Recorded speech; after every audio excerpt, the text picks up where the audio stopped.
All right, everyone, it is a busy Friday around here. From history to sports to perhaps the most iconic annual event in Boston, we are kicking off a jam-packed weekend in Boston. Thanks for joining us tonight. I'm Colton Bradford. Priscilla has got the night off.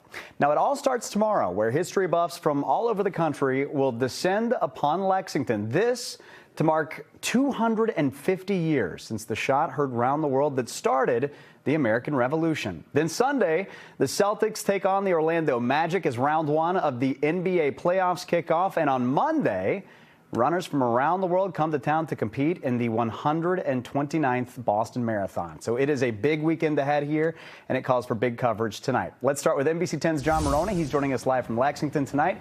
John, we've been talking about this for some time. Lex 250, it is almost here. That is right, Golden. And at 5:30 tomorrow morning here in Lexington, history will take center stage.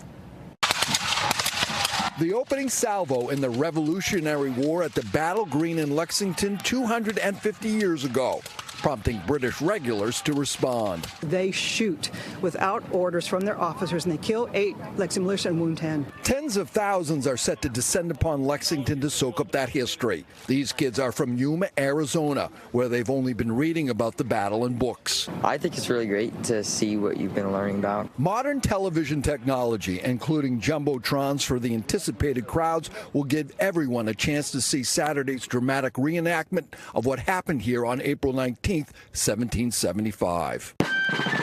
The 250th is a big deal, but Lexington has been doing this forever. Barricades are in place, streets downtown will be closed early, and there's even a designated spot for protesters. We've been planning this for over 7 years, and to have it all come together at once is just really phenomenal.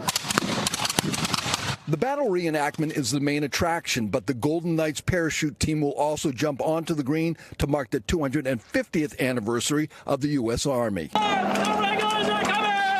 Tonight, Paul Revere will ride into town to warn the colonists about the approaching storm. Paul Revere stops here momentarily and speaks to people here, and then he goes on to the Hancock-Clark House, which is about a 5-minute walk from here, to tell John Hancock and Samuel Adams that they need to leave this area as soon as possible for their safety.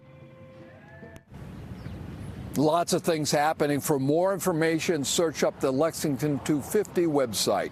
We're live in Lexington. John Maroney, NBC 10 Boston. All right, John, thank you. And to mark the occasion, you can watch live coverage of the Lex 250 festivities right here on NBC Boston, also streaming on Peacock as well. Again, it all starts bright and early tomorrow morning. Wake up with us at 5 o'clock.